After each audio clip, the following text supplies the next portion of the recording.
United 3, Nottingham Forest 2. A brilliant game, actually. Particularly the second half was fantastic. A couple of things before we actually get into the match. Firstly, Microsoft Teams, my subscription's finally gone, so I'm using Google Meet. And it's just some teething issues I'm going to have to sort out. But anyway, look, it's something different anyway. So we can have the background, well, the thumbnail in the background, which I'm actually too early to actually get an actual image. So instead you have Shaw celebrating his first goal in fucking 2 decades. So well done to him.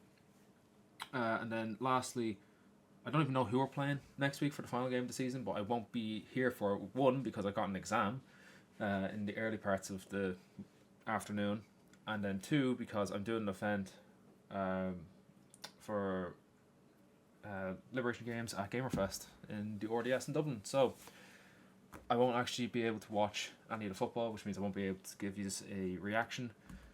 So yeah, anyway, just thought I'd give you that update. Now, into this game, which typically I have the stats up, but I was too focused on trying to fix Google Meet so I could actually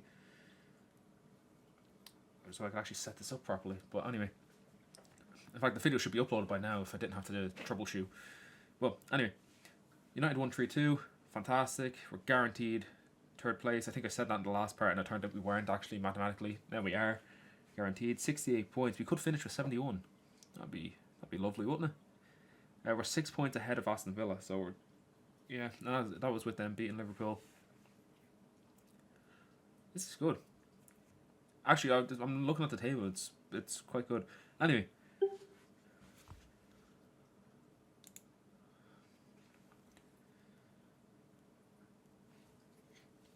Right. So Shaw scored in the first 5 minutes. It was actually a brilliant finish. He could have taken the first time, but he didn't. So that was quite good. Unexpected. Then what happened? Oh yeah, Morata scored an equaliser. I was like, oh, for fuck's sake, here we go. And then Cunha immediately goes down the other end and scores, which was was it Bruno? No, Bruno didn't get the assist for that. Yeah, that made it 2-1. Then Bruno gets the assist for Mbeumo's first goal in God knows who long. And that is the equaliser. So that is 20 assists in the season. He's equal Thierry Henry and Kevin De Bruyne's assist record. So that's absolutely brilliant. I was actually delighted when that went in. I kind of felt bad for Mbeumo because you could just tell everyone on this team and in the crowd and at home were celebrating Bruno equaling the assist record, not Mbeumo scoring and ending his goal drought. It's kind of funny, but I also kind of felt bad for him because I was also doing the same thing. I was more concerned about Fernandes equaling the record, which means he has 1 game left to try and break it, which I'm hoping he should. Or hoping he does. Yeah, and then 2 minutes later, Gibbs White goes and scores with an outrageous finish. It was absolutely brilliant.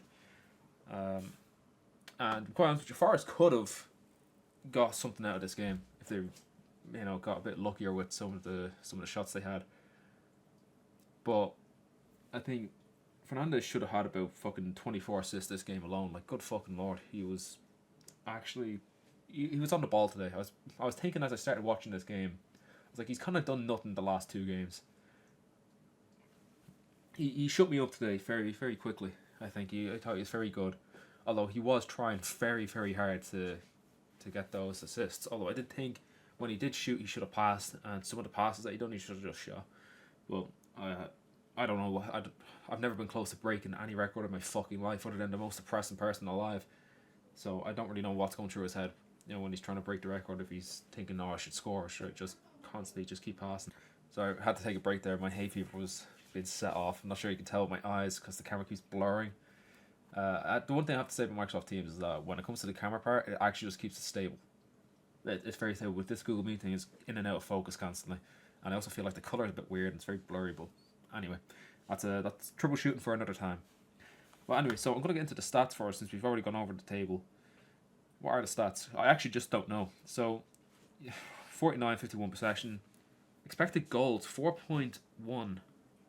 No, about 4.2 because 4.19. Yeah, quite honest with you, I'm surprised we didn't get 5. 6 even. Because the goals were there. Xerxes had some brilliant moments. Some good dribbles, although I still think we should fucking sell him. Because he can't finish. He had a couple of shots where he just fucked it up. Or opportunities. Dorgu, oh my god, he should have scored.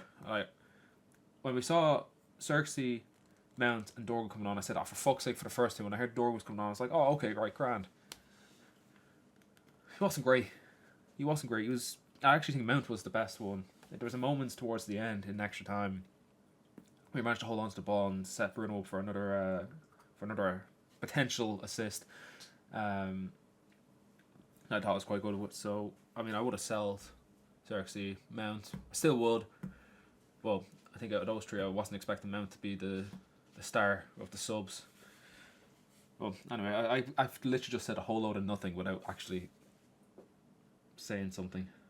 Or I don't know what the phrase is, but you will understand what I mean. 8 shots on target to Nottingham's 4. 29 shots total. And I wouldn't mind, probably about, as I said, 24 of those should have gone in. Some of the finishing today, or the attacking play, wasn't there. It wasn't very good. But it was entertaining. I do have to say that was one of the more entertaining games. And, fun fact, and I heard this when I was watching the match from the commentary, Michael Carrick, in 5 months, has equalled the same amount of wins that fucking terrorist Ruben Amorim got at Old Trafford in his 18 months in charge. People cannot defend that fucking cunt. He's shit. Ruben Amorim is shit. It also looks like Carrick's going to get the full-time gig. I'm not sure how I feel about that. I don't know. Like, he's done well. He's done absolutely brilliant. He's got Champions League football when it looked like, well, I don't know where the fuck Amorim was taking us, but it wasn't going to be fucking Europe anyway. I don't know. I'm not sure how I feel about it. I would have thought. See, the only thing is, I'm trying to think, is like, who would have actually joined United? Like, you could have think like Glasner. I don't want him. Areola. Don't really mind, but he wouldn't have been on my list. Enrique wouldn't fucking go. Who else? Alonso, I don't think he would have gone to United. Plus, he's at Chelsea now. Yeah, I don't know. I don't think there's really many people there. Many options available. So I'm not necessarily mad about it. It's just I don't really know what I would have done, and I just feel like it's the wrong choice. But anyway, I'm going on about stuff. I don't have a strong enough argument to try explain my thoughts properly, so I'm just going to leave it there for that one. Yeah, just in other updates for the year, or the weekend, sorry, not the year. Chelsea lost 1-0 to City in the FA Cup final.